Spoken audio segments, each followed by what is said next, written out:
Ang huling kahilingan ng 17 taong gulang na si Emily, na sinabihan ng 6 na buwang taning ng buhay, ay inihayag niya sa kanyang mga magulang habang lumuluha. Isang sulyap lang sa Pilipinas, ang bansang pinagmulan ng kanyang minamahal na anime.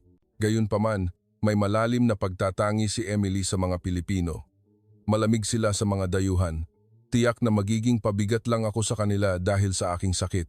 Sa pag-uwi niya sa Maynila, dala-dala ang takot na iyon. Isang di inaasahang katotohanan ang naghihintay kay Emily. Pagkatapos niyang gumaan ang loob sa unang kabaitan na ipinakita sa kanya, agad siyang napaharap sa malamig na pagtanggi sa siksikan ng Maynila. Nang magsimula siyang magsara, isang mapangahas na tagpo ang naghihintay. At pagkatapos, ang mabilis na paglala ng kanyang kalagayan, ano ang hindi kapani-paniwalang himala na naganap sa loob ng isang ospital sa Pilipinas. Ang kwento ng himala kung paano binago ng Pilipinas ang buhay ng isang dalaga sa loob ng 7 araw kung saan ang pagtatangi ay naging inspirasyon ay magsisimula ngayon. Sa isang tahimik na pamayanan sa Portland, Oregon, Estados Unidos, naninirahan ang 17 taong gulang na si Emily Johnson. Ang kanyang silid ay puno ng mga anime merchandise ng Pilipinas, lalo na ang mga poster ng Sky Heroes na nakadikit sa dingding. Ngunit kabaligtaran ng kanyang maliwanag na silid, ang katotohanan ni Emily ay malupit. 3 buwan na ang nakalipas. Ang resulta ng isang regular na pagsusuri ng dugo ay nagpabago sa kanyang buhay, acute lymphoblastic leukemia. Ang sakit na binanggit ng doktor ay katumbas ng death sentence para kay Emily. Dagdag pa rito, binigyan siya ng taning na 6 na buwan. Si Emily ay matagal nang may social anxiety. Dahil sa bullying noong junior high, takot na takot siyang makihalubilo sa iba. Palagi siyang nag-iisa sa paaralan at halos walang kausap maliban sa kanyang pamilya. Para sa kanya, ang mundo lamang ng anime ang kanyang naging kanlungan. Mula nang masuri ang sakit, mas nagkulong si Emily sa bahay. Dahil sa side effects ng chemotherapy, nalalagas ang kanyang buhok at mabilis siyang pumayat. Sa tuwing tinitingnan niya ang kanyang sarili sa salamin, lalo siyang nawawalan ng pag-asa. Madalas ay hindi niya makain ang inihanda ng kanyang inang si Sarah. Isang araw, nakatingin lang si Emily sa kisame habang umiiyak. Bakit siya pa ang nakaranas nito? Bakit siya mamamatay sa edad na 20? Ang mga tanong na walang kasagutan ay nagpapahirap sa kanyang puso. Sa mga sandaling iyon, ang tanging nagpapagaan ng kanyang loob ay ang panonood ng kanyang paboritong anime. Sa screen, ang mga pangunahing tauhan ay humaharap sa anumang pagsubok at patuloy na hinahabol ang kanilang mga pangarap kasama ang kanilang mga kaibigan. Habang hinahangaan niya ang kanilang mga anino, ramdam niya na wala siyang kaibigan at wala na siyang oras para habulin ang anumang pangarap. Ang paggamot sa ospital ay puno ng paghihirap. Sa tuwing may tumuturok ng IV drip sa kanyang braso, ang katotohanan ay bumabalik sa kanya.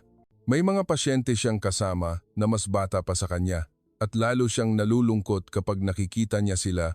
Ang mga doktor at nurse ay mababait, ngunit minsan parang awa ang nararamdaman niya sa kanilang kabaitan. Ano ba ang naging buhay ko? Bulong ni Emily. Wala akong kaibigan. Hindi ako umibig. Ang buhay ko ay magtatapos na nang walang anumang nagawa. Gusto ko sanang magkaroon ng isang espesyal na karanasan, kahit huli na. Mahal ni Emily ang anime ng Pilipinas, ngunit mayroon siyang magkakahalong damdamin tungkol sa totoong Pilipinas. Dahil sa mga impormasyon na nakita niya sa internet at sa mga kwento ng kanyang mga kaibigan sa Amerika, nagkaroon siya ng impresyon na ang mga Pilipino ay eksklusibo at malamig sa mga dayuhan. Sinasabing kahit marunong mag-Ingles ang mga Pilipino, ayaw nilang makipag-usap sa mga dayuhan, walang kumakausap sa iyo sa train at walang tumutulong. Lalong-lalo na sa mga may sakit at sa mga hindi ordinaryo ang hitsura, malamig sila. Ang mga pagtatangi na ito ay malalim na nakatanim sa puso ni Emily. Inisip niya na ang mainit na mundo sa anime ay lubos na iba sa totoong Pilipinas. Sa mga online forums, nakakita siya ng mga kwento ng mga dayuhan na nakaranas ng diskriminasyon sa Pilipinas. Ang kanyang amang si David, na isang system engineer sa isang kumpanya ng IT at nagpapahalaga sa lohikal na pag-iisip, ay nag-aalala rin tungkol sa sistema ng kalusugan sa Pilipinas. Ayon sa mga impormasyon na sinaliksik niya, Kahit na maayos ang sistema ng seguro sa kalusugan, may mga artikulo siyang nakita na nagsasabing hindi sapat ang serbisyo para sa mga dayuhan. Paano kung lumala ang kalagayan ni Emily? Makakakuha ba siya ng tamang paggamot sa isang lugar kung saan hindi sila nagkakaintindihan? Paano kung tumawag kami ng ambulansiya at ipagpaliban siya dahil dayuhan siya? Paano kung sobrang mahal ng bayarin sa ospital? Ang isip ni David ay puno ng iba't ibang pag-aalala. Sobra siyang nag-iingat dahil nakasalalay ang buhay ng kanyang anak. Ang kanyang inang si Sarah, na dating nurse, ay alam ang hirap ng medical field. Nagbitiw siya sa trabaho para mag-alaga sa kanyang anak. Para sa kanya, ang serbisyong medikal sa ibang bansa ay isang malaking alalahanin. Maaari ko bang ipaliwanag ng wasto ang kalagayan ni Emily sa Ingles? Maiintindihan ba ng mga doktor sa Pilipinas ang proseso ng paggamot sa Amerika? Kung magkaroon ng emergency, mapoprotektahan ko ba ang anak ko? Magiging seryoso ba ang mga nurse na Pilipino sa mga dayuhang pasyente? Ang pag-aalala ni Sarah ay nagmumula sa kanyang responsibilidad bilang isang ina. Si Emily mismo, dahil sa kanyang social anxiety at takot makihalubilo sa iba, ay kinakatakutan ang isang kapaligiran kung saan hindi niya maintindihan ang wika. Kahit sa Amerika, nahihirapan akong makipag-usap. Makakaya ko kaya sa ibang bansa? Siguradong titingnan ako ng masama ng mga Pilipino. Siguradong iisipin nila na pabigat ang dayuhang may sakit at kalbo. Kahit sabihin kong mahilig ako sa anime, baka pagtawanan lang ako bilang otaku na dayuhan, hindi ako papansinin dahil hindi ako marunong magtagalog. Ang mga kuro-kurong ito ay lalong nagpabigat sa puso ni Emily. Lumala rin ang kanyang social anxiety dahil sa takot sa ibang bansa. Isang hapon, nanonood si Emily at ang kanyang inang si Sarah ng anime sa sala. Ipinakita sa screen ang magandang tanawin ng Maynila at ang mga pangunahing tauhan na masayang naglalakad. Sa sandaling iyon, isang malakas na kagustuhan ang sumibol sa puso ni Emily. Ma, gusto ko, sa huli, pumunta sa Pilipinas. Nagulat si Sarah at hindi nakapagsalita. Matagal na niyang hindi nakita ang matinding determinasyon sa mga mata ni Emily. Talaga? Pero, kumusta ang kalagayan mo? At nag-aalala ako sa komunikasyon mo sa ibang tao.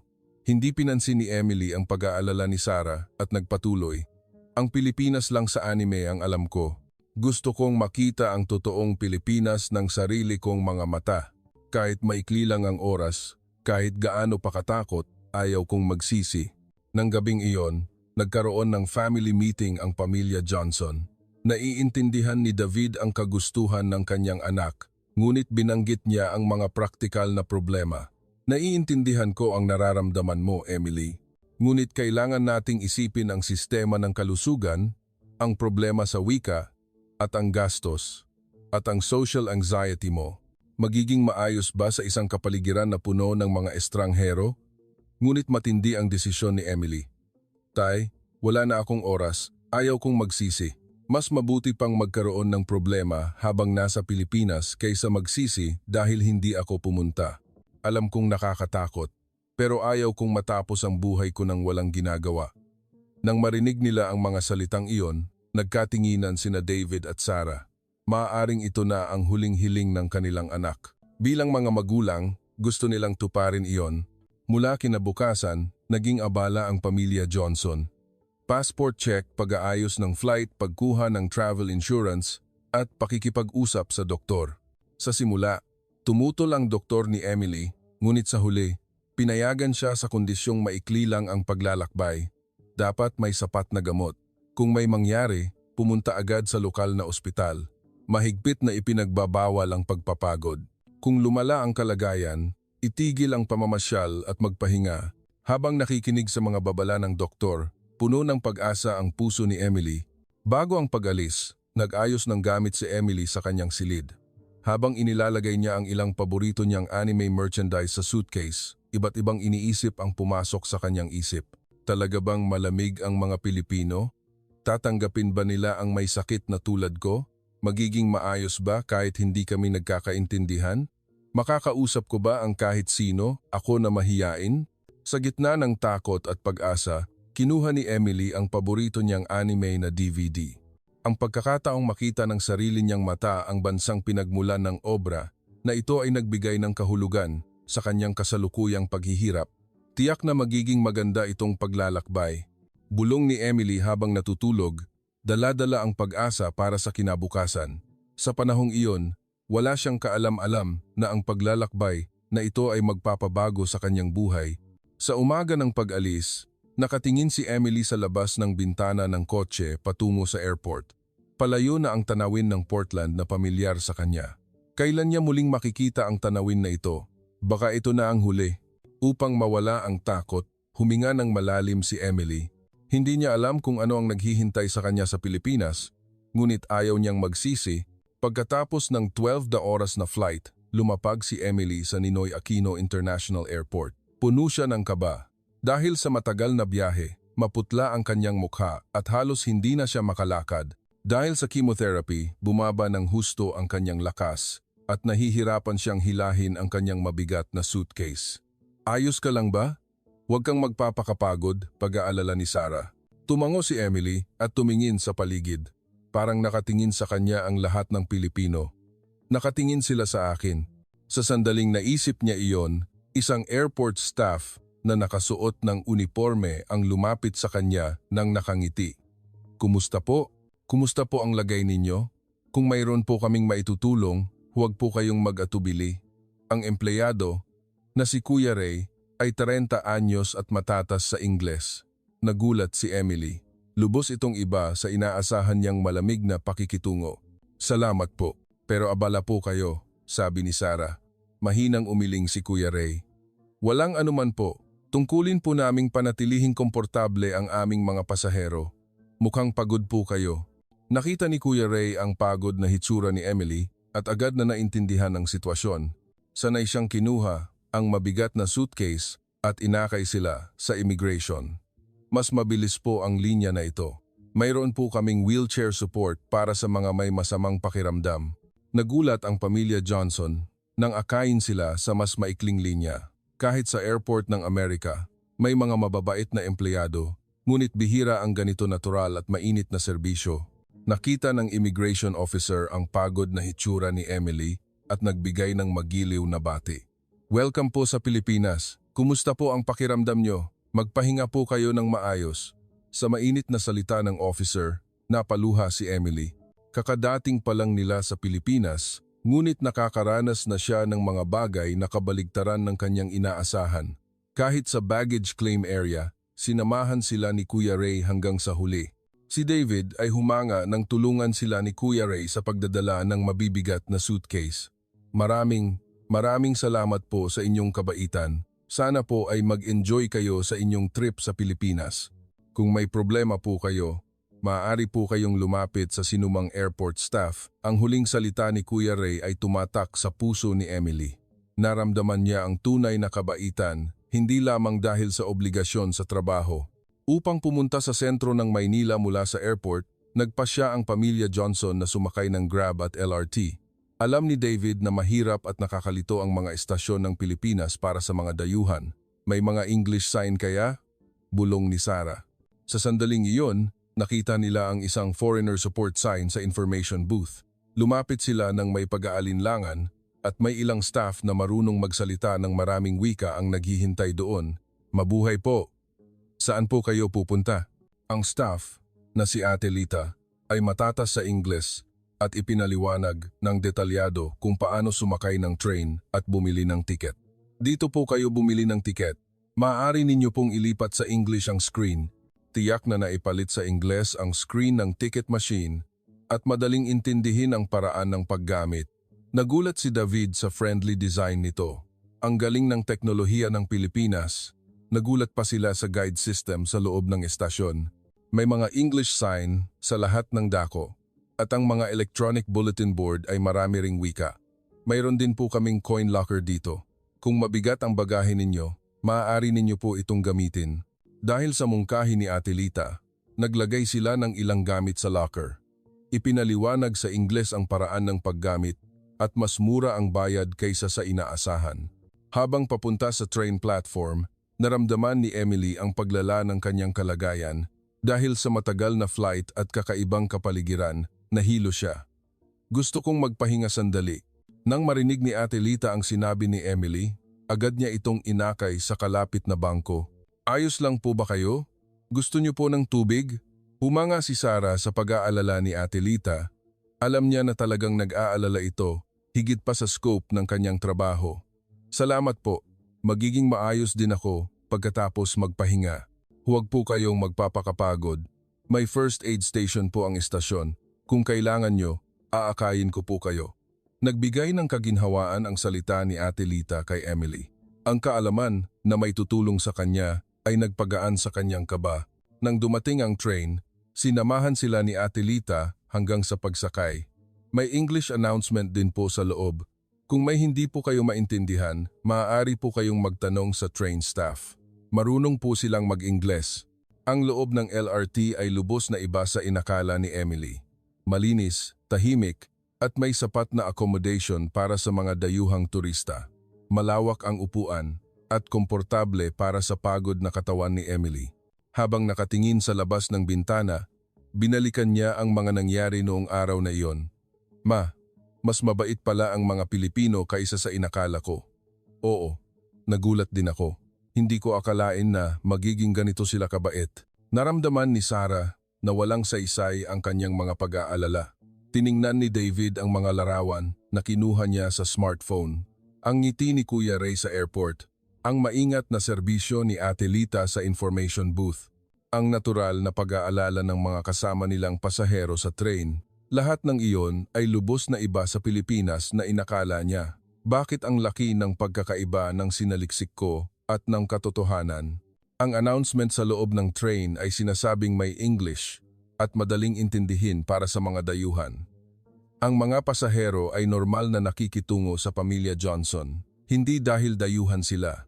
Lahat sila ay mabait lang, bulong ni Sarah, at tumango si Emily. Kahit hindi sila nagkaroon ng malalim na usapan, naramdaman niya ang natural na kabaitan ng mga tao habang papalapit sila sa mesa station. Mas lalong gumanda ang mukha ni Emily. Lubos na iba ang una niyang impresyon sa Pilipinas kaysa sa inaasahan niya. Pagdating nila sa istasyon, may mga staff doon na maingat na nag-aalay ng serbisyo para sa mga dayuhang turista. Madali nilang nalaman ang daan papunta sa kanilang hotel. Habang papunta sa hotel, sinabi ni Emily sa kanyang ina, "Noong una, takot ako na pumunta sa Pilipinas, pero baka maging maayos pala." Oo, tiyak na magiging maganda itong trip.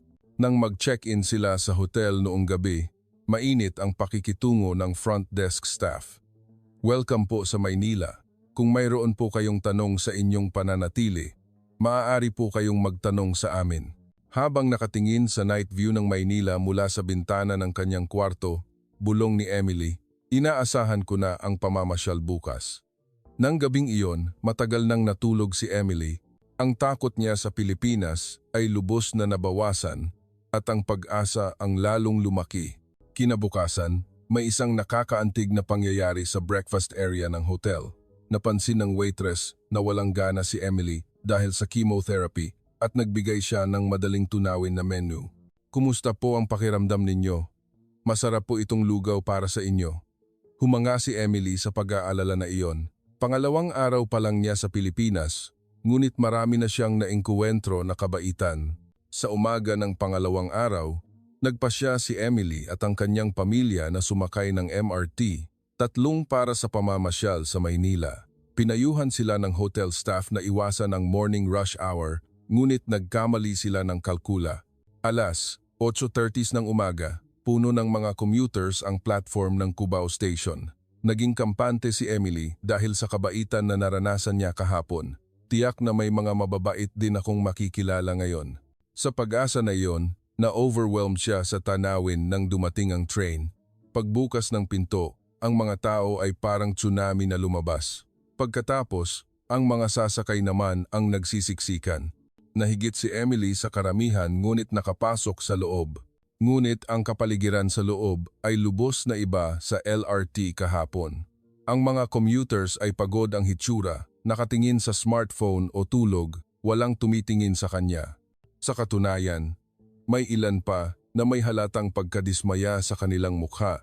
Hindi okay ang kalagayan ni Emily.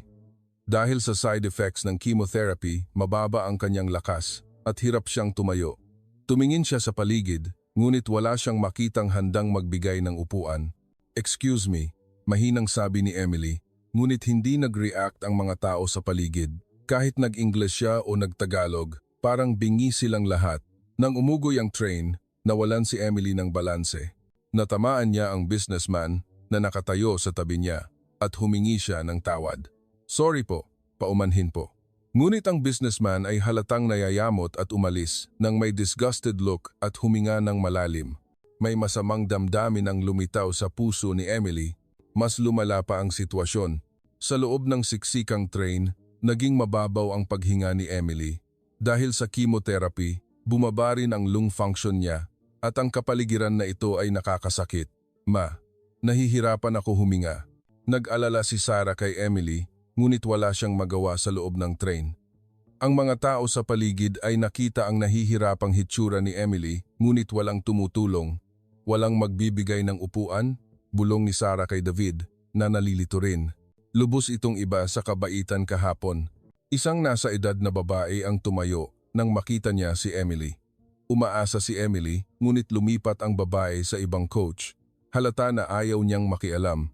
Isang high school student din ang nakita ang nahihirapang hitsura ni Emily, ngunit bumalik ang kanyang tingin sa smartphone. Walang tumutulong sa kanya.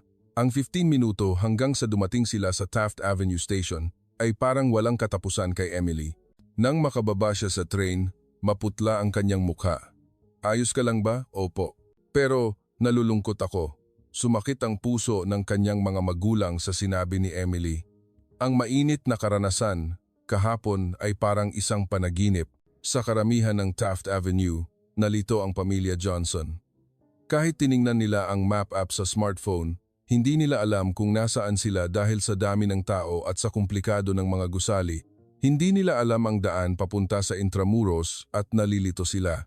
"Hingin natin ang direksyon," mungkahi ni Sarah, at nagpasya silang kausapin ng isang Pilipino na naglalakad sa malapit.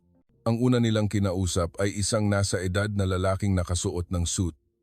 "Excuse me po, maaari po ba ninyo kaming turuan ng daan papunta sa Intramuros?" Magalang na nagtanong si David sa Ingles, ngunit ang lalaki ay nagpakita ng nalilitong ekspresyon.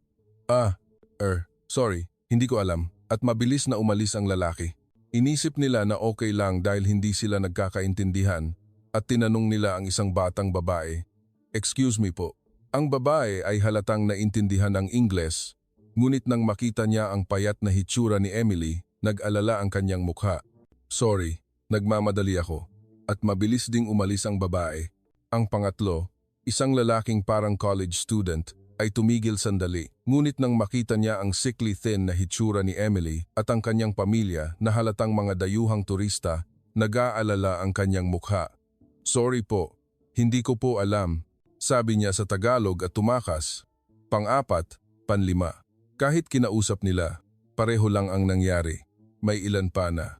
Nang mapansin ang pamilya Johnson, sinadya pang lumipat sa ibang direksyon.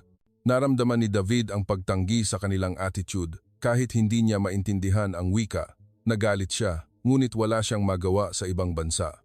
Ang pang-anim, isang batang ina, ay nagpakita ng sympathy nang makita si Emily. Ngunit nang makita niya ang kanyang maliit na anak, umiling siya at umalis. Marahil ay nag-alala siya na baka mahawa ang kanyang anak. Ayaw nilang makialam sa dayuhang may sakit, siguro, sabi ni Emily, at hindi nakapagsalita si Sarah. Pang-pito, pang-walo, patuloy silang nagtanong, ngunit pareho lang ang resulta. Lahat sila ay nagdahilan at mabilis na umalis. May ilan pa na halatang alam ang daan, ngunit nagsinungaling na hindi nila alam. Unti-unting nalulunod ang puso ni Emily. Bakit walang gustong tumulong sa akin? Ang boses ni Emily ay puno ng pagkabigo at kalungkutan. Sa huli, nakakuha sila ng daan sa tulong ng isang convenience store staff, ngunit ang malamig na pakikitungo na natanggap niya ay nag-iwan ng malalim na sugat sa puso ni Emily. Baka mabait lang ang mga tao sa airport dahil trabaho lang nila, bulong ni Emily. Ang mga ordinaryong Pilipino ay malamig sa mga dayuhan, lalo na sa mga may sakit. Ang tarangkahan ng Intramuros ay tahimik, Parang ibang mundo mula sa kaguluhan ng Maynila, ngunit ang puso ni Emily ay malalim na nasugatan sa mga nangyari kanina at hindi niya masisiyahan ang magandang tanawin. Habang naglalakad sa plaza, nag-iisip si Emily, ang malamig na tingin sa siksikang train kaninang umaga, ang pagtanggi ng mga tao na tumulong sa direksyon, at ang halatang pagtanggi ng mga tao, malamig talaga ang mga Pilipino sa mga dayuhan. Ang pagtatangi na mayroon siya bago dumating sa Pilipinas ay bumalik sa kanyang isip.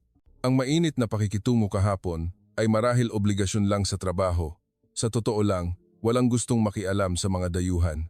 Kahit sa loob ng tarangkahan, ang mga turista ay parang umiiwas sa pamilya Johnson. Kapag kukuha sila ng litrato, may ilan na umaalis para hindi masama sa frame. Ganoon ba talaga kami kaistorbo? Hindi masagot ng kanyang mga magulang ang tanong ni Emily. Tiyak na ang reaksyon ng mga ordinaryong Pilipino ay lubos na iba sa airport. Pagkatapos nilang maglakad, nagpasya silang magpahinga sa isang local cafe. Ngunit doon din, may isang nakakalungkot na karanasan ang naghihintay. Nang pumasok sila, ang staff ay magalang lang sa panlabas, ngunit ramdam nila na hindi sila welcome. Ang ibang customers ay nagbubulungan nang pumasok ang pamilya Johnson. Parang dayuhan. May sakit kaya yang bata, nakakatakot.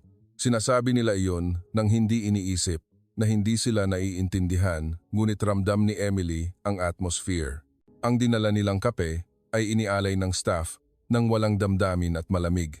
Lubos itong iba sa service para sa mga Pilipinong customers. Ma, gusto ko na umuwi sa hotel. Pagod na si Emily. Mas malaki ang pagod ng kanyang puso kaysa sa pisikal na pagod. Kahit sa train pabalik sa hotel, pareho lang ang nangyari. Ang mga pasahero ay umiiwas kapag nalaman nilang dayuhan ang pamilya Johnson. Kahit may bakanteng upuan, ayaw nilang tumabi.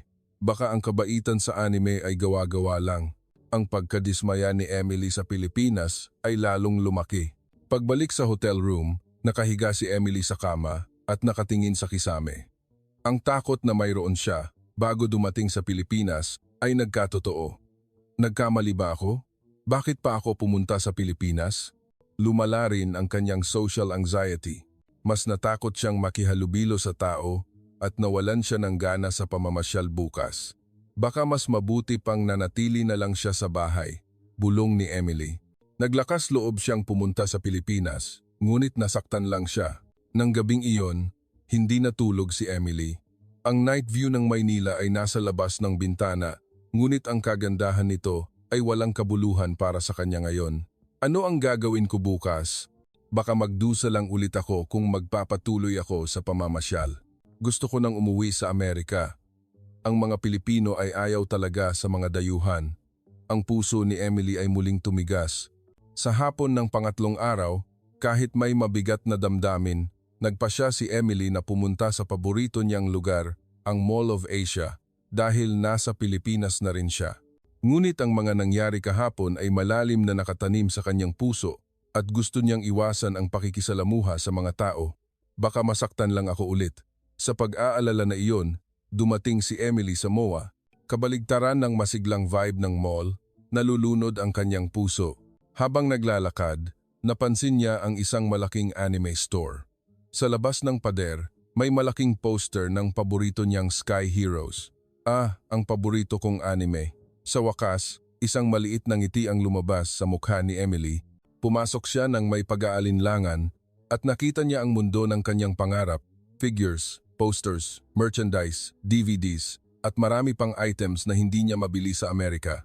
Sandali niyang nakalimutan ang mga pangyayari kahapon at tumingin sa paligid ng store. Sky Heroes, new figure. Nakita niya sa showcase ang pinakabagong figure na hindi pa nailalabas sa Amerika. Lumiwanag ang mga mata ni Emily habang nakatingin sa figure. Ngunit nag-atubili siyang kausapin ng staff. Dahil sa karanasan niya kahapon, inakala niya na umiiwas ang mga Pilipino sa mga dayuhan. Malamig din lang ang pakikitungo nila. Sa pag-iisip na iyon, hindi pa rin niya maiwan ang pag-asa sa figure. Habang tumitingin sa paligid, napansin niya ang isang Pilipinong binata na kasing edad niya na nakatingin din sa parehong figure. Parang napansin ng binata si Emily ng ilang beses. Tinitingnan niya na naman ako ng masama. Sa pag-iisip na iyon, nagplano si Emily na umalis. Ngunit sa sandaling iyon, dahan-dahang lumapit ang binata. Naghanda si Emily, ngunit ang ekspresyon ng binata ay hindi galit kundi interesado. Fan ka ba ng Sky Heroes? Ang binata ay magalang na nagtanong sa matatas na Ingles. Nagulat si Emily. Lubos itong iba sa mainit na boses kahapon. Opo. Tumango si Emily nang nalilito. Fan din ako. Ang ganda ng pagkakagawa ng figure na ito, di ba? Ang mga mata ng binata ay lumiwanag dahil sa pagmamahal sa anime. Naramdaman ni Emily ang saya na makakita ng isang taong may parehong hobby pagkatapos ng mahabang panahon. Hindi pa po ito na ilalabas sa Amerika. Ganoon po ba? Nauna palang inilabas sa Pilipinas. Ako po si Kenji de la Cruz, sabi ni Kenji nang may natural na ngiti. Naramdaman ni Emily na dahan-dahang nawawala ang kanyang pag-aalala na naramdaman kahapon. Emily po, Emily Johnson. Emily, pumunta ka ba sa Pilipinas dahil mahilig ka sa anime? Ang tanong ni Kenji ay nagmula sa dalisay na interes. Hindi niya binanggit ang sakit ni Emily o ang pagbabago sa kanyang hitsura. Tanging ang tungkol lang sa anime ang gusto niyang pag-usapan. Opo, matagal ko na pong hinahangaan ang kultura ng anime ng Pilipinas. Sa wakas, nakapagkuwento si Emily tungkol sa kanyang paboritong bagay. Habang nagpapatuloy ang kanilang usapan, naglakas loob si Emily na magkwento tungkol sa mga nangyari kahapon. Baka may misunderstanding lang. Kagabi po, humingi po ako ng tulong sa mga Pilipino sa train at sa kalye, pero malamig po ang pakikitungo nila sa akin. Nagpakita ng nalilitong expression si Kenji. Nasa siksikang train po ba kayo? Opo. Sa Cubao Station po kaninang umaga. Tumango ng malalim si Kenji. Naiintindihan ko po. Sa katunayan, nandoon din ako sa Cubao kahapon ng umaga. Nagulat si Emily. Nakita ko po ang isang dayuhang pamilya na nahihirapan. Pero sobrang siksik ang train kaya hindi ako makalapit. Kayo po ba iyon? Nanlaki ang mga mata ni Emily sa sinabi ni Kenji. Talaga po? Opo. Ang mga Pilipino, lalo na sa morning rush hour, ay walang pasensiya. Pero hindi nila sinasadyang maging malamig. Maingat na ipinaliwanag ni Kenji. Marami po sa mga Pilipino ang gustong kausapin ang mga dayuhan, pero nag-aalala po sila na baka hindi sila confident sa Ingles at baka maging abala pa. Ang paliwanag na ito ay nakakagulat kay Emily. At may kultura po ang mga Pilipino na hindi nang aabala kahit alam nilang nahihirapan ang isang tao, mas gusto nilang tumulong ng patago kaysa kausapin ng direkta. Kultura ng hindi nang aabala?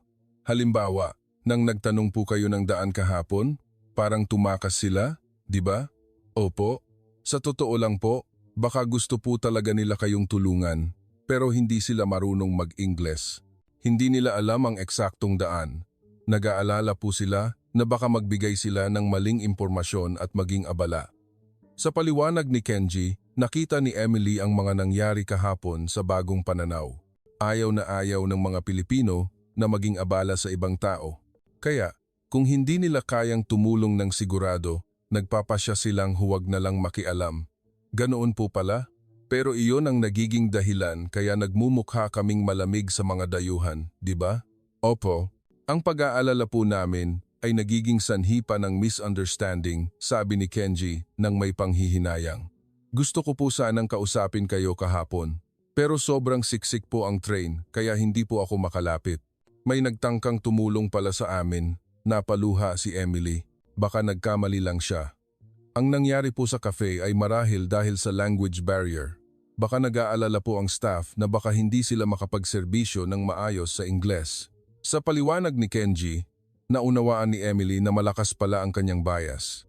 Mababait po talaga ang mga Pilipino. Iba lang po ang paraan ng pagpapakita, sabi ni Kenji. Sa pakikinig sa paliwanag ni Kenji, nagsimulang maintindihan ni Emily ang lalim ng kultura ng Pilipinas. Nalaman niya na may mga damdamin ang mga Pilipino na hindi makikita sa panlabas na kilos. Kaya, totoo pala ang kabaitan sa anime? Siyempre po, iba lang ang paraan ng pagpapakita ng kabaitan kaysa sa Amerika, patuloy ni Kenji. Halimbawa, kapag nagbibigay ng upuan sa train, mas madalas na tumatayo lang ang Pilipino at umaalis kaysa kausapin ng direkta. Bakit? Dahil ayaw nilang mapahiya ang iba. Kung sabihin mong bigyan kita ng upuan dahil may sakit ka, baka masaktan mo ang pride niya dahil iisipin niyang may sakit siya. Ang paraan ng pag-iisip na ito ay bago kay Emily. Sa Amerika, mas direkta ang pagtulong. Opo, pero sa Pilipinas, mahalaga ang pakikisama at ang pag-aalala na huwag masaktan ang pride ng iba, sabi ni Kenji habang tumitingin sa paligid. Ang staff dito, kapag nalaman nilang mahilig ka sa anime, tiyak na magiging mabait sila sa iyo. Sa katunayan, ang isang staff na malapit ay nakinig sa kanilang usapan at parang interesado. Kung mahilig po kayo sa Sky Heroes, mayroon din po kaming limited edition dito. Ang staff ay nagsalita sa matatas na Ingles. Lubos itong iba sa mainit na pakikitungo kahapon. Hindi ko po ito nakita sa Amerika. Habang excited si Emily, masayang tumawa ang staff. Masaya po kami na natutuwa ang mga international fan. Sikat po talaga ang work na ito sa Pilipinas. Ipinaliwanag ni Kenji kay Emily ang pagbabagong ito. Kapag nalaman ng Pilipino na may common hobby kayo, bigla silang nagiging friendly. Kahit mahiyain sila sa simula, kapag binuksan mo ang puso mo, nagiging mainit sila. Maingat na ipinaliwanag ng staff kay Emily ang tungkol sa anime merchandise. Ang masigasig na paliwanag ay nagpapakita ng pagmamahal sa work. Gusto ko pa pong malaman ang tungkol sa anime culture ng Pilipinas. Ang mga mata ni Kenji ay lumiwanag sa sinabi ni Emily. Kung ganoon po, gusto mo bang samahan kita sa isang anime cafe? Gusto ko rin pong ipakilala sa iyo ang mga kaibigan ko. Tiyak na matutuwa sila na magkaroon ng dayuhang kaibigan na mahilig sa anime. Talaga po? Opo. Marami po sa mga Pilipino ang gustong magkaroon ng dayuhang kaibigan. Pero dahil sa language barrier at cultural differences, hindi nila alam kung paano makikitungo. Dahil sa mga salitang ito, nagsimulang matunaw ang yelo sa puso ni Emily. Kagabi, sobrang lungkot ko at parang ayaw ko na sa Pilipinas. Ikinalulungkot ko po iyon. Pero masaya po ako na nagkita tayo at nawala ang misunderstanding. Sa mabait na salita ni Kenji, napaluha si Emily. Salamat, Kenji, sa pagtuturo mo sa akin tungkol sa Pilipinas. Ako po ang dapat magpasalamat. Masaya po ako na nagkaroon ako ng kaibigan na tulad mo, Emily. Nang gabing iyon, nagkuwento si Emily sa kanyang mga magulang tungkol sa pagkakakilala nila ni Kenji. Nakakita ka ng isang magandang tao. Opo, totoo pala ang kabaitan ng Pilipino. Iba lang ang paraan ng pagpapakita. Ang mukha ni Emily ay mas maliwanag kaysa kahapon. Bukas, makikita ko ang mga kaibigan ni Kenji. Tiyak na magiging masaya. Nang gabing iyon, natulog si Emily ng may pag-asa. Lumalim ang kanyang pag-unawa sa Pilipinas at nagkaroon siya ng bagong kaibigan. Naramdaman niya na ang trip na ito ay magiging mas maganda kaysa sa inaasahan niya. Sa umaga ng ika-4 na araw, paggising ni Emily, may naramdaman siyang kakaiba. Ang puso niya ay magaan dahil sa masayang oras na kasama si Kenji, ngunit ang kanyang katawan ay nagpapakita ng ibang senyales. Ma, parang may kakaiba. Ang boses ni Emily ay mas mahina kaysa sa karaniwan at maputla ang kanyang mukha. Nag-alala si Sarah at tumakbo sa tabi ng kama. Saan masakit? May lagnat ka ba? Nang sukatin niya ang temperatura, may mataas na lagnat siya na 38.5 degrees Celsius. Ang mas nakakabahala ay ang mababaw na paghinga at paminsan-minsang pag-ubo ni Emily. Masakit ang dibdib ko, sabi ni Emily habang nilalagay ang kamay sa dibdib niya. Dahil sa side effects ng chemotherapy, mababa ang immune system niya at ang lagnat ay isang mapanganib na senyales. Nagmamadaling tumawag si David sa kanilang doktor sa Amerika. Pumunta agad sa lokal na ospital. Ang lagnat ng pasyenteng may leukemia ay emergency. Ang seryosong tono ng doktor ay nagpakita ng tindi ng sitwasyon. Pero magiging maayos ba sa ospital sa Pilipinas? Ang pag-aalala ni Sarah ay lumalaki. Language barrier, pagkakaiba sa sistema ng kalusugan, at pagkakaiba sa treatment plan, iba't ibang alalahanin ang pumasok sa kanyang isip. Sa sandaling iyon, biglang sumuka si Emily. Mas lalong pumutla ang kanyang mukha at pinawisan ang kanyang kamay at paa. Hindi na ito oras para maghintay. Nagpa siya si David at agad na tumawag sa hotel front desk. May emergency po sa anak ko. Tumawag po kayo ng ambulansiya. Agad na nag-react ang front desk staff. Sige po, agad po naming aayusin. Hintayin niyo po sa kwarto ninyo. Pagkatapos ng 10 minuto, mas lumala ang kalagayan ni Emily, nagiging malabo na ang kanyang malay, at mahina na ang reaksyon niya sa tawag. Emily, lumaban ka. Patuloy na tinatawag ni Sarah ang kanyang anak habang lumuluha, ngunit hindi na nakatingin ng diretso ang mga mata ni Emily. Biglang nagsimulang manginig ang katawan ni Emily. Posible na may epekto na sa utak dahil sa complications ng leukemia. Wala pa ba ang ambulansiya? Nang magtatangkang tumawag ulit si David sa front desk, narinig niya ang siren mula sa hallway. Emily, darating na ang tulong. Lumaban ka. Hinawakan ni Sarah ang kamay ng kanyang anak habang lumuluha. Alam ni Emily na grabe ang kanyang kalagayan. Dahil sa matinding sintomas na hindi pa niya naranasan, naramdaman niya ang takot sa kamatayan. Mamamatay na ba ako? Sa mahina niyang boses, hindi nakasagot ang kanyang mga magulang. Nang dumating ang mga emergency medical technician sa hotel room, semi-conscious na si Emily, ang temperatura niya ay umabot sa 39.8 degrees Celsius. At ang blood pressure niya ay nasa mapanganib na antas. Kailangan ng mabilis na aksyon, dadalhin namin siya agad. Dahil sa mabilis na desisyon ng mga EMT, dinala si Emily sa St. Luke's Medical Center sa loob ng ambulansiya. Halos nawawalan na ng malay si Emily. Malayo na ang siren at dahan-dahang humina ang boses ng kanyang mga magulang. Baka ito na ang huli. Sa malabong malay, iyon ang naisip ni Emily. Pagdating ng ambulansiya sa SLMC, may medical team na naghihintay na doon. Naaayos na ang paghahanda dahil sa emergency transfer ng pasyenteng may leukemia. Ang pasyente ay 17 anyos, acute lymphoblastic leukemia, turista mula sa Amerika. Mabilis na isinagawa ang paglilipat ng impormasyon mula sa EMT sa doktor na iintindihan. Agad siyang dalhin sa treatment room. Mabilis na dinala si Emily sa treatment room. Doon, naghihintay ang hematology specialist na si Dr. Ramos. Dito po kayo maghintay, mga magulang. Mag-iinspeksiyon po kami agad. Dahil sa matatas na Ingles ni Dr. Ramos, gumaan ng kaunti ang loob ni na David at Sarah. Sa treatment room, maraming doktor at nurse ang nagtutulungan para suriin si Emily. Blood test, chest x-ray, electrocardiogram, iba't ibang tests ang isinagawa ng sabay-sabay. Ang leukocyte count ay tumaas ng husto. Posible na mayroon siyang leukostasis. Nagiging seryoso ang ekspresyon ni Dr. Ramos nang makita ang resulta ng test. May infection din, simula ng antibiotic IV. Mabilis na inihanda ng mga nurse ang IV drip ayon sa utos ng doktor. Ang mabilis nilang kilos ay nagpapakita ng kanilang professionalism. Gusto po naming i-check ang history ng paggamot sa Amerika. May documents po ba kayo? Nang magtanong si Dr. Ramos sa mga magulang, nagmadaling kinuha ni Sarah ang medical records. Salamat, agad ko po itong i-check. Mabilis na binasa ni Dr. Ramos ang medical records na nakasulat sa Ingles at nagpasya sa tamang treatment plan. Buti na lang, walang malaking pagkakaiba ang gamot na ginamit at ang aming treatment plan. Maaari po kaming magpatuloy sa paggamot.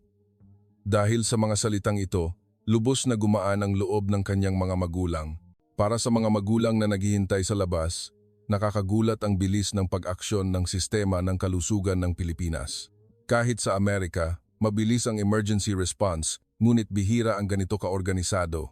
Ang dami ng nurse at mukhang may specialized knowledge silang lahat, sabi ni Sarah kay David. Pagkatapos ng isang oras, lumapit si Dr. Ramos sa mga magulang. Ang kalagayan po ni Emily ay stable. Pero hindi pa po siya out of danger. Ano po ang sitwasyon? Nagtanong si David nang may pag-aalala. Mabilis na tumaas ang leukocyte count at may severe infection po. Kailangan ng matinding pag-iingat dahil sobrang baba ng immune system niya. Ang paliwanag ni Dr. Ramos ay teknikal ngunit madaling intindihin. Ngunit buti na lang at maaga nating na-detect. Kung magbibigay po tayo ng tamang paggamot, may sapat po na posibilidad na gumaling siya. Ang mga salitang ito ay nagbigay ng pag-asa sa kanyang mga magulang. Maaari po ba siyang gamutin gamit ang medical technology ng Pilipinas? May confidence na sumagot si Dr. Ramos. Siyempre po, ang ospital po namin ay specialized hospital para sa blood diseases at mayroon po kaming pinakabagong treatment technology. Hindi po ito mababa sa Amerika. Sa katunayan, mas mataas pa. Kinabukasan, bumalik na ang malay ni Emily, ngunit kailangan pa rin siyang bantayan sa intensive care unit. Ngunit ang medical environment sa paligid niya ay lumampas sa kanyang inaasahan, mas advanced kaysa sa Amerika. Ang unang nagpaggulat kay Emily ay ang equipment sa room. Ang ICU ay ganap na private at designed para mabawasan ang infection risk. Ang air purification system ay pinakabago at optimized para sa mga pasyenteng may leukemia. Ate Maria, kumusta po ang pakiramdam nyo? Ang head nurse ay magalang na nagtanong. Ang kanyang Ingles ay perpekto at tumpak niyang ginamit ang mga medical terms. Salamat po. Hindi ko po inakala na makakakuha ako ng ganito kagandang paggamot. Ngumiti ang head nurse na si Ate Maria sa pasasalamat ni Emily. Sa ospital po namin, sinisikap naming magbigay ng best medical care sa lahat ng pasyente. Hindi po exception ang mga dayuhang pasyente. Nang dumating si Dr. Ramos para mag-check, detalyadong ipinaliwanag niya kay Emily ang treatment plan. Emily, gagamit po kami ng pinakabagong molecular target drug. Mas mababa ang side effects nito kaysa sa conventional chemotherapy at mas effective. Molecular target drug, gamot po ito na pumapatay lang sa leukemia cells. Binabawasan po nito ang epekto sa normal na cells habang inaatake ang cancer cells. Ang treatment na ito ay mas advanced kaysa sa natanggap ni Emily sa Amerika. Hindi pa po ba approved ang gamot na ito sa Amerika? Nagtanong si David. Tumango si Dr. Ramos. Nauna po itong na-approve sa Pilipinas. Ang bansa po namin ay leader sa treatment ng blood diseases. Nang magsimula ang treatment, mabilis lumitaw ang epekto. Ang leukocyte count ni Emily ay dahan-dahang bumaba at naging normal at gumaling din ang infection. Hindi ka panipaniwala. Ang bilis ng epekto, humanga si Sarah sa daily test results. Ang mas nakakagulat ay ang magandang cooperation ng medical team ng Pilipinas. Nurses, pharmacists, dietitians, physical therapists, lahat ng staff ay nagtutulungan para sa paggamot ni Emily. Araw-araw pinag-uusapan po namin ng detalyado ang kalagayan ng pasyente sa conference. Ang team-based approach po ang aming pride. Ayon sa salita ni Dr. Ramos, maraming professionals ang sangkot sa paggamot ni Emily. Sa gabi ng pangatlong araw, sinabi ni Emily sa kanyang mga magulang, "Ma, Tay, sobrang saya ko na pumunta ako sa Pilipinas. Bakit? Sa Amerika, hindi ko siguro matatanggap ang ganitong paggamot. Sobrang galing ng medical technology ng Pilipinas." Tumango ng malalim ang kanyang mga magulang.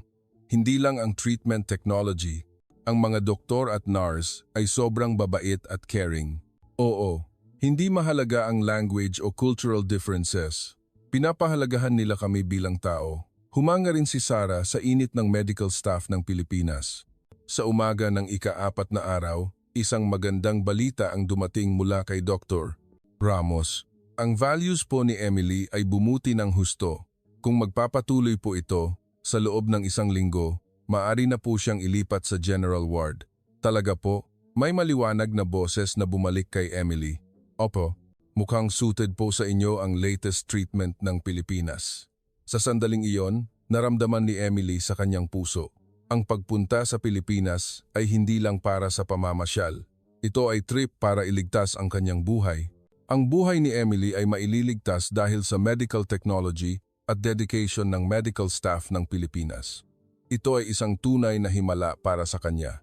Sa pangatlong araw pagkatapos ng paglipat sa general ward, humanga si Emily sa dedication ng mga nurse na Pilipino. Si Ate Maria at ang mga batang nurse ay inalagaan si Emily na parang sarili nilang anak. Emily, kumusta po ang pakiramdam niyo ngayon? Sa daily check-up, tinitiyak ni Ate Maria ang ekspresyon ni Emily. Hindi lang medikal na observation, kundi pag-aalala rin sa kanyang emosyonal na kalagayan. Salamat po. Maganda po ang pakiramdam ko ngayon. Nang sumagot si Emily, nagpakita ng ngiti si Ate Maria. Mabuti po, pero wag po kayong magpapagod. Kung may masakit, wag po kayong mag-atubiling sabihin sa amin. Ang mainit na salita na ito ay ang pinakamahusay na gamot para kay Emily. Ang nurse na Ate Jenny, na kasing edad ni Emily at mahilig din sa anime, ang mas tumatak sa kanya. Emily, fan din ako ng Sky Heroes. Ipinakita ni Ate Jenny ang kanyang smartphone na may wallpaper ng paboritong karakter ni Emily. Talaga po? Nanonood din pala ng anime ang mga nurse na Pilipino. Siyempre po, madalas po naming pag-usapan ng mga kasamahan ko sa break time. Sino po ang paborito ninyong karakter? Ang mga simpleng usapan na ito ay nagbigay ng malaking kaginhawaan sa puso ni Emily.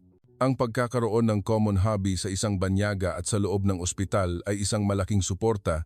Ang pag-aalala ng mga nurse ay halata rin sa medikal na aspeto. Kapag walang gana si Emily, dahil sa side effects ng chemotherapy, inayos nila ang pagkain niya ayon sa kanyang gusto. Namimiss mo ba ang pagkain sa Amerika? Nag-aalala si Ate Jenny. Umiling si Emily. Masarap din po ang pagkain sa Pilipinas. Lalo na ang lugaw, masarap sa tiyan. Mabuti. Makikipag-usap ako sa dietitian at mag-iisip kami ng menu na suited sa kalagayan mo. Ang mga night shift nurses ay nag-alala rin kay Emily.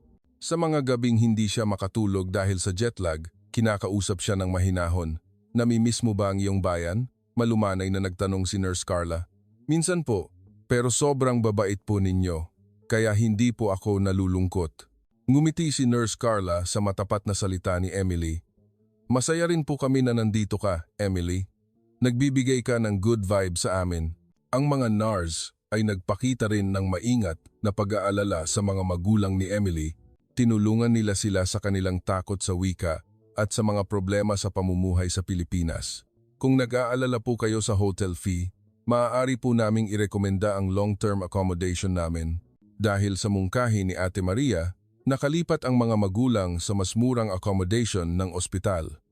Hindi ko po alam kung paano kami magpapasalamat sa inyong kabaitan, sabi ni Sarah nang may pasasalamat, umiling si Ate Maria.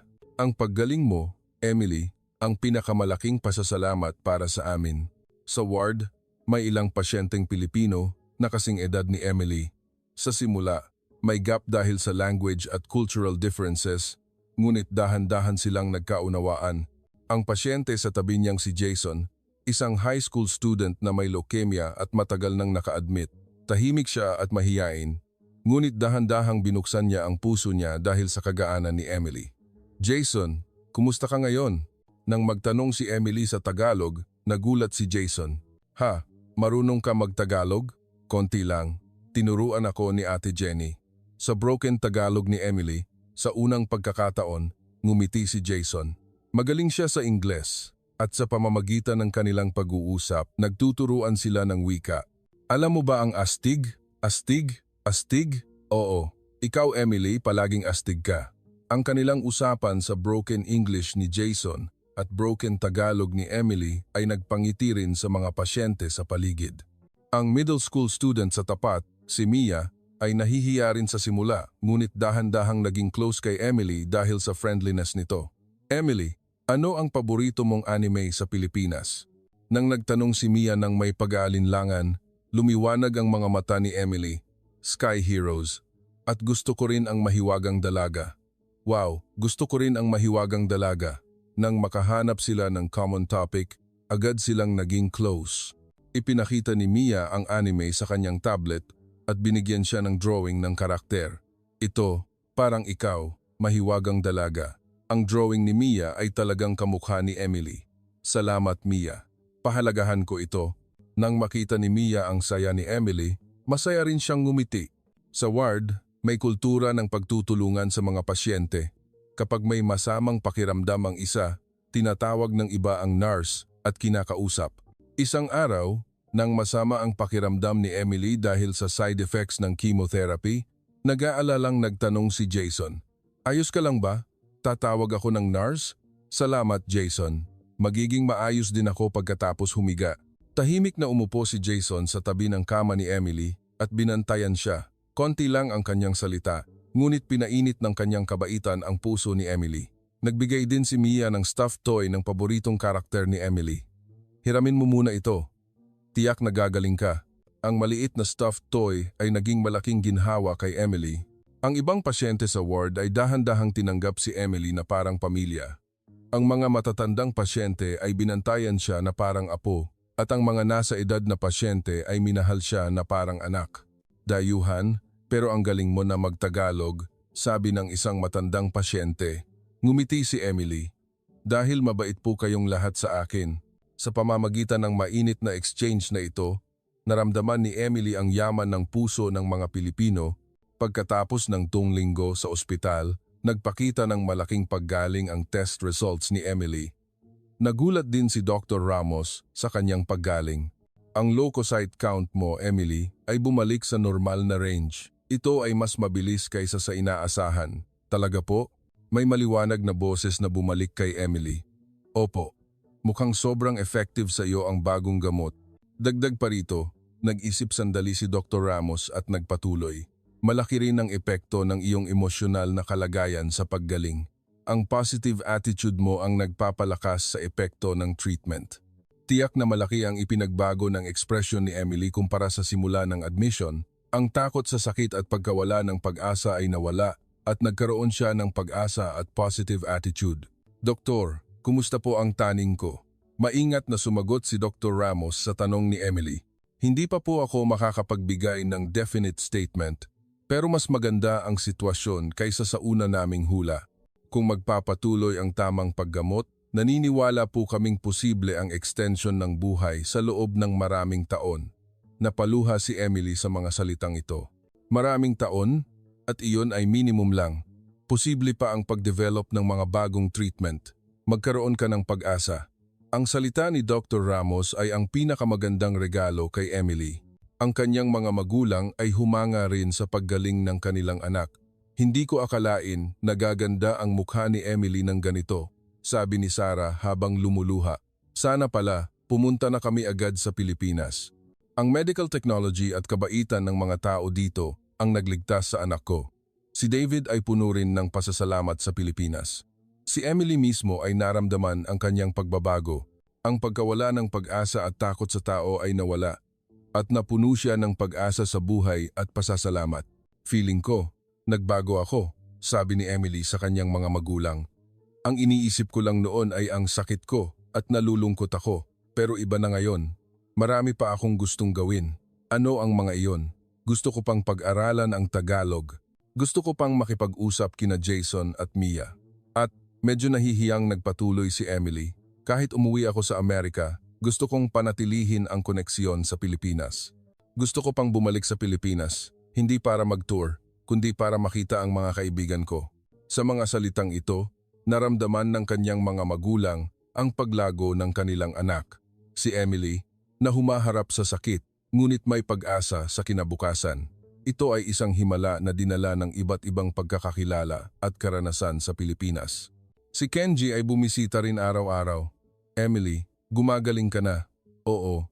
Dahil sa iyo, Kenji. Kung hindi kita nakita sa MOA, baka galit pa rin ako sa Pilipinas.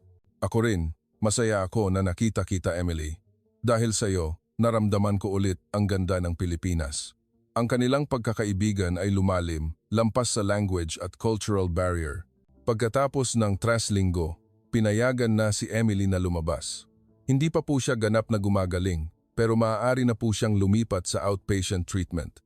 Masayang tumalon si Emily sa sinabi ni Dr. Ramos. Maraming salamat po, Doktor. Dahil po sa inyo. Hindi. Dahil po sa sipag mo, Emily. At ngumiti si Dr. Ramos. Ang mga bagong pagkakakilala mo sa Pilipinas ang nagpalakas sa epekto ng treatment. Sa araw ng paglabas, lahat ng nasa ward ay nagpaalam kay Emily. Ang mga nurse, ang mga pasyente, lahat sila ay nalungkot na aalis na si Emily. Babalik ako para bisitahin kayo, nangako si Emily, at masaya silang kumaway. Ang puso ni Emily, pagkatapos niyang umalis sa ospital, ay puno ng pag-asa at pasasalamat. Ang paggamot na natanggap niya sa Pilipinas ay hindi lang gumaling ang kanyang katawan, kundi pati na rin ang kanyang puso. Ito sana ang huling trip sa kanyang buhay. Ngunit ang trip sa Pilipinas ay naging simula ng isang bagong buhay. Pagkatapos ng 3 araw, dahil stable na ang kanyang kalagayan, bumisita si Emily sa Cebu, ang matagal na niyang pangarap na lugar. Pinayagan din siya ng doktor na mag-ehersisyo at mag-relax para sa kanyang paggaling. Kasama ang kanyang mga magulang, pumunta sila sa Cebu. Habang humahanga sa Chocolate Hills na nakikita mula sa bintana ng eroplano, dumating si Emily sa Mac Tangent Cebu International Airport. Ang kalmadong vibe na iba sa Maynila ay nagbigay ng kapayapaan sa kanyang puso. Iba ang hangin, bulong ni Emily habang huminga ng malalim. Ang katahimikan ng lungsod, na may daan-daang taon ng kasaysayan, ay nagpagaling sa kanyang pagod na puso. Ang una nilang binisita ay ang Magellan's Cross at Santo Niño Church. Kahit may pag-aalala na mahirap umakyat dahil sa kanyang lakas, gusto ni Emily na maglakad gamit ang kanyang sariling paa. Ang saya pala na maglakad gamit ang sarili kong paa pagkatapos ng mahabang panahon. Ang paglalakad ni Emily ay puno ng saya ng buhay. Kung iisipin niya ang mga araw na nasa kama siya, ang simpleng paglalakad na ito ay parang isang himala. Ang tanawin ng Cebu mula sa simbahan ay parang isang obra maestra. Ang luntiang mga bundok at ang mga lumang gusali ay nagbigay ng malalim na emosyon sa puso ni Emily. May ganito pala kagandang lugar, bulong ni Emily habang nilalagay ang kamay sa dibdib niya. Iba sa tanawin ng Pilipinas na nakita niya sa anime, ito ang tunay na ganda ng Pilipinas. Habang naglalakad sa churchyard, nakita niya ang isang matandang volunteer guide na tumutulong sa mga dayuhang turista. Saan po kayo galing? Ang matanda, na si Lolo Eduardo, ay matatas sa Ingles at dating guro. Sa Amerika po, pero sa ospital po kami sa Maynila, sumagot si Emily. At tiningnan siya ni Lolo Eduardo ng may maawaing mga mata. Sana ang katahimikan ng Cebu ay makatulong pa sa inyong paggaling. Nang gabi, sinabi ni Emily sa kanyang mga magulang habang nakatingin sa tanawin ng Cebu mula sa bintana ng hotel. Ma, Tay, sobrang payapa ng puso ko dito. Kinabukasan, may isang espesyal na imbitasyon ang natanggap ni Emily. Makikipag-ugnayan sila sa pamilya ni Kenji sa De La Cruz Heritage House sa Cebu. Ang bahay na ito ay may higit sa 100 taong kasaysayan. Ang magandang wooden house at ang inalagaang Filipino garden ay nag-imbita sa mga bisita sa isang marangal na oras. Sinalubong sila sa pasukan ng mga magulang ni Kenji, sina Ginoong Manuel at Ginang Elena. Welcome po. Nabalitaan na po namin sa aming anak. Ang mainit na pagbati ni Ginoong Manuel ay nagpahanga sa pamilya Johnson. Mahinang hinawakan ni Ginang Elena ang kamay ni Emily. Ang tapang mo, magpahinga ka ng maayos ngayon. Ang salita na iyon ay puno ng pagmamahal ng isang ina. Sa isang room ng Heritage House, inihanda ni Ginang Elena ang local delicacy at sikwate, hot chocolate. Ito po ang tradisyonal na kakanin ng Cebu. Nagpapakita po ito ng seasons. Habang nakikinig sa paliwanag ni Ginang Elena, tinikman ni Emily ang masarap na kakanin. Sobrang sarap po. Ngayon lang po ako nakakita ng ganito, kagandang dessert. Ang hapunan ay inihanda ni Ginang Elena na authentic Cebuano cuisine. Iba't ibang masarap na dishes na gawa sa lokal na sangkap ang inihanda sa magagandang plato. Wow! Parang art. Mahalaga po ang ganda ng Cebuano cuisine. Gusto po naming ipakita ang seasonal feeling at busugin din ang puso. Sa hapunan, nagkuwento si Kenji sa kanyang mga magulang tungkol sa pagkakakilala nila ni Emily. Pinakita po sa akin ni Emily ang ganda ng Pilipinas. Nagkuwento rin si Emily tungkol sa kanyang karanasan. Sa simula, inakala ko pong malamig ang mga Pilipino, pero malaki po akong nagkamali. Natutunan ko po kung ano ang tunay na kabaitan sa Pilipinas. Pagkatapos kumain, inakay sila ni Ginoong Manuel sa halamanan ng bahay. Ang halamanan, na may lights, ay nagpakita ng ibang magical na ganda. Ang halamanan na ito ay gawa ng lolo ko. Mayroon na itong higit sa 100 taong kasaysayan. Ang ganda po, parang ibang mundo. Nang gabing iyon, naramdaman ni Emily ang tunay na kapayapaan na napapalibutan ng init ng pamilya De La Cruz. Sa huling araw ng kanilang trip sa Cebu, bumisita si Emily sa Chong Hua Hospital para sa check-up. Dahil sa rekomendasyon ni Dr. Ramos, nakita siya ni Dr. Lim, isang hematology specialist sa Cebu. Nabalitaan ko na po kay Dr. Ramos sa Maynila. Mukhang stable po ang progress ninyo. Maingat na tiningnan ni Dr. Lim ang test results at ipinaliwanag. Ang blood test values po ay bumuti ng husto kaysa sa inaasahan. Ito po ay isang magandang resulta. Ang mukha ni Emily ay puno ng pag-asa. Sa totoo lang po, bihira po ang ganitong paggaling. Maingat na pinili ni Dr. Lim ang kanyang mga salita. Naniniwala po kami na malaki ang epekto ng mental state ng pasyente, dagdag pa sa epekto ng bagong gamot. Ano po ang outlook sa kinabukasan? Nag-aalalang nagtanong si Sarah. Kung mapapanatili po ang kasalukuyang kalagayan, maaari po nating asahan ang matagal na remission. Remission po kung saan nawawala ang sintomas at nagiging normal na kalagayan. Kailangan pa rin po ng regular na check-up at gamot, pero maaari na po siyang mamuhay ng normal. Napaluha si Emily sa mga salitang ito. Doktor, may pangarap na po ako sa kinabukasan. Ano po iyon? Gusto ko pong mag-aral ng Tagalog at magtrabaho na magiging tulay sa pagitan ng Pilipinas at Amerika balang araw. Ngumiti si Dr. Lim sa salita ni Emily. Magandang pangarap po iyan, tiyak na matutupad po iyan. Pagkatapos ng check-up, nang umalis sila sa ospital, tumingin si Emily sa gusali. Marami ring tao dito ang tumulong sa kanya. Nang gabing iyon, habang kasama ang kanyang mga magulang sa hotel room, pinag-usapan nila ang kanilang kinabukasan. Kahit umuwi ako sa Amerika, gusto kong panatilihin ang relasyon sa mga kaibigan ko sa Pilipinas at gusto ko ring bumalik sa Pilipinas balang araw, hindi para mag-tour, kundi para mag-aral. Ang salita ni Emily ay puno ng matinding determinasyon at pag-asa. Sa huling gabi nila sa Cebu, habang nakatingin sa mga ilaw ng lungsod, naisip ni Emily, ang buhay ko ay magsisimula dito. Ang oras na ginugol niya sa Pilipinas ay hindi lang alaala, kundi simula ng isang bagong buhay. Sa huling araw nila sa Pilipinas, bumibili ng mga souvenir si Emily sa paligid ng Naya Terminal 3. Pinili ni Emily ang maliit na stuffed toy at stationery set para kina Mia at Jason. Ngunit pagkatapos nilang mamili at papunta na sila sa airport, biglang namutla si Emily. Ma, wala ang wallet ko. Nagmamadali silang naghanap, ngunit wala. Dahil kasama ang passport niya, naging seryoso ang sitwasyon. Malapit na ang oras ng flight. Nag-aalala si David. Mungkahi ni Kenji, pumunta tayo sa police station. Sa Pilipinas, isinasoli ang mga nawawalang bagay. Sa pag-aalinlangan, pumunta sila sa pinakamalapit na istasyon. Si P.O. Gonzales, isang police officer, ay seryosong nakinig sa kanilang kwento. Kailan po at saan po nawala? Nang detalyadong ipinaliwanag ni Emily ang sitwasyon, tumango si P.O. Gonzales. Naiintindihan ko po. Iche-check ko po agad. Pagkatapos ng 10 minuto, bumalik si P.O. Gonzales. May hawak siyang wallet na pamilyar kay Emily. Ito po ba? Wallet ko? Masayang tumalon si Emily. May store owner po sa kalye ang nagsoli nito. Mga 30 minuto na po ang nakalipas.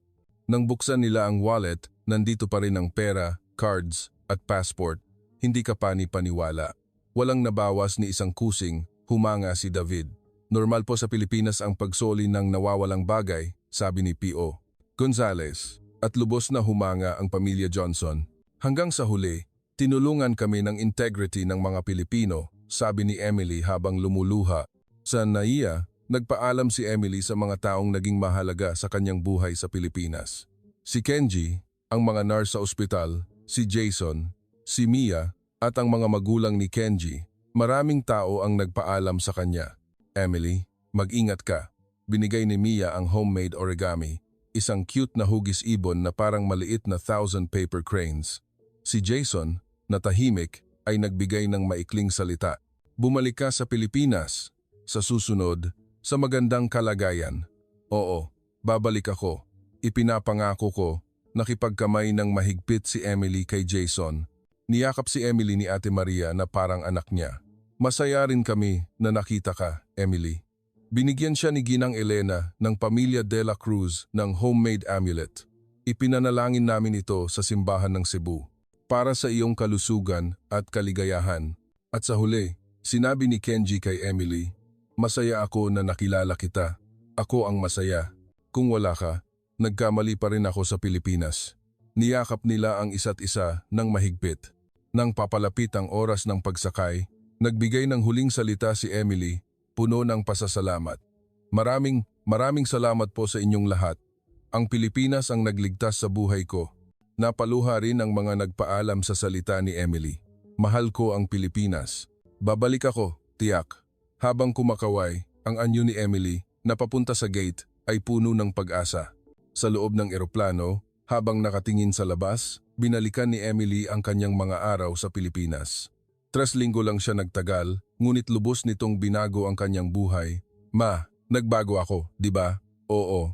Parang ibang tao ka kaysa sa Emily bago pumunta dito. Humanga rin si Sarah sa pagbabago ng kanyang anak. Hindi na niya kinakatakutan ang sakit. Hindi na niya kinakatakutan ang pakikisalamuha sa tao. Ang social anxiety ni Emily ay lubos na gumaling dahil sa iba't ibang pagkakakilala. Gusto kong pag-aralan ang Tagalog. Gusto kong makipag-usap kina Jason at Mia. Ang mga mata ni Emily ay lumiwanag sa pag-asa sa kinabukasan.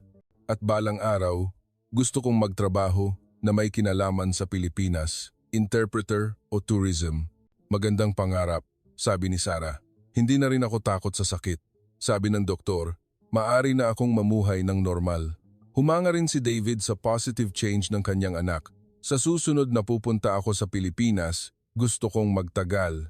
Tiyak na maaari. Baka maganda kung mag-major ka sa Tagalog sa college. Maganda iyan. Mag-aaral ako sa Pilipinas ng 1 taon kapag college student na ako.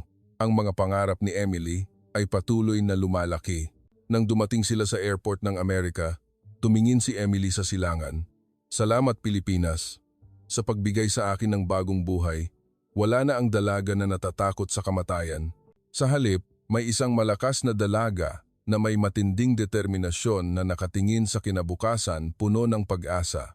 Ang trip ni Emily sa Pilipinas ay nagtapos, ngunit ang kanyang bagong buhay ay magsisimula pa lang. Ang trip na nagsimula sa gusto kong pumunta sa Pilipinas sa huli ay hindi pala ang huli kundi isang bagong simula.